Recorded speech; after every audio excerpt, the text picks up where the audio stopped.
ఫైనల్గా మీరు ఎంక్వైరీ చేసినటువంటి మెంబర్స్ కావచ్చు, కొంతమందితో మీరు మాట్లాడినటువంటి విషయాలు, లేదు ఆంధ్రప్రదేశ్ రాష్ట్రంలో ఓవరాల్గా చూసుకుంటే పోలింగ్ అయినటువంటి పర్సెంటేజ్ ప్రకారంగా చూసుకుంటే కూడా జగన్మోహన్ రెడ్డి గారి గెలుపు అనేది, అంటే ఎవరు మాట్లాడుతున్నా కూడా గెలుపు అనేది డిక్లేర్, బట్ ఎంత మెజారిటీ అనేదే ఇక్కడ చూసుకోవాల్సింది 4వ తారీఖు అనేటువంటిది అందరూ చెప్తున్నటువంటి మాట.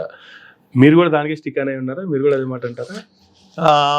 బేసికల్లీ ఒకటండి, జగన్మోహన్ రెడ్డి గారు చాలా స్ట్రాంగ్గా నమ్మకంగా 150 కంటే పైగా వస్తాయి, లాస్ట్ టైం కంటే ఇంకా పర్ఫార్మెన్స్ ఖచ్చితంగా ఉంటుంది.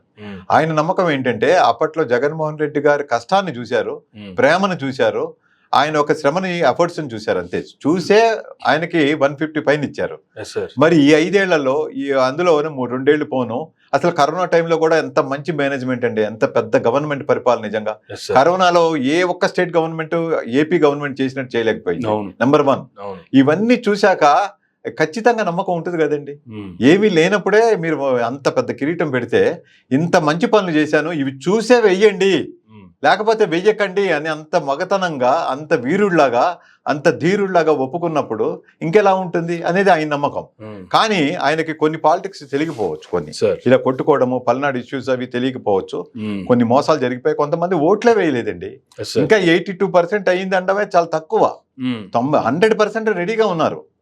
ఆ మిగిలిపోయిన 10%, దాదాపుగా 5 to 6% పేదవాళ్ళు ఎవరికైతే జగన్మోహన్ రెడ్డి గారు గుండెల్లో ఉన్నారో వాళ్ళు పొద్దునేద్దాం అనుకుని, కానీ రెక్కాడితే కానీ డొక్కారదు.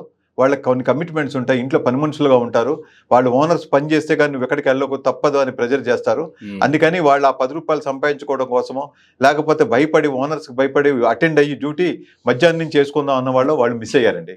వాళ్ళు ఖచ్చితంగా 4 to 5% ఉంటారు ఖచ్చితంగా ఆ వేసే వాళ్ళల్లో పర్సెంటేజ్. హోలిస్టిక్ పర్సనాలిటీ కాదు.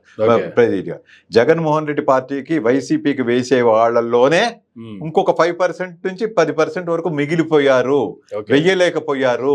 కారణాలు ఏంటంటే వాళ్ళకి రెక్కాడితే కానీ డొక్కాడదు, వెళ్ళడానికి ప్రయాణం చేయడానికి డబ్బులు లేని వాళ్ళు కూడా ఉన్నారు. తర్వాత ఏంటంటే అసలు డిజేబుల్డ్ పీపుల్, ఎవరైనా సాయం వస్తే కానీ వేయలేని వాళ్ళు ఉన్నారు. తర్వాత ఎవరో వస్తాము తీసుకెళ్తామని రాకుండా ఫాల్స్ కమిట్మెంట్ చేసిన వాళ్ళు ఉన్నారు, ఎదురు చూస్తూ ఉండిపోయిన వాళ్ళు ఉన్నారు ఇంట్లోనే, అలాంటి వాళ్ళు ఉంటారు. తర్వాత వచ్చినా కూడా బెదిరించి, ఎస్పెషల్లీ పల్నాడులో, అక్కడ చిత్తూరులో, అదే తిరుపతిలో, ఇలాంటి ప్లేసుల్లో బెదిరించి పంపించేశారు. వాళ్ళందరినీ కలుపుకుంటే ఎవరైతే వైసీపీకి వేసేవాళ్ళు ఉంటారో వాళ్ళల్లో ఇంకా 5 to 10% ఉంటారు, ఖచ్చితంగా ఉంటారు, 100%.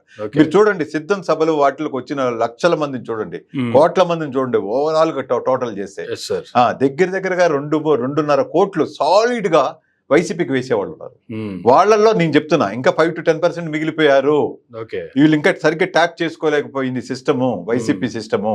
దానికి కారణం ఏంటంటే పోలీస్ ప్రొటెక్షన్ లేదు, సరిగా లేదు, సపోర్ట్ లేదు, ఎలక్ట్రల్ మెకానిజం సరిగా లేదు, ఇంపార్షియల్ గా లేరు, పార్షియల్ గా ఉన్నారు, పార్షియాలిటీతో ఉన్నారు. దానివల్ల వైసీపీకి అన్యాయం జరిగింది. ఇంకా 5 to 10% వాళ్ళ ఓన్ ఓటర్స్ వెయ్యలేకపోయారు. అది నాకు నా అబ్జర్వేషన్.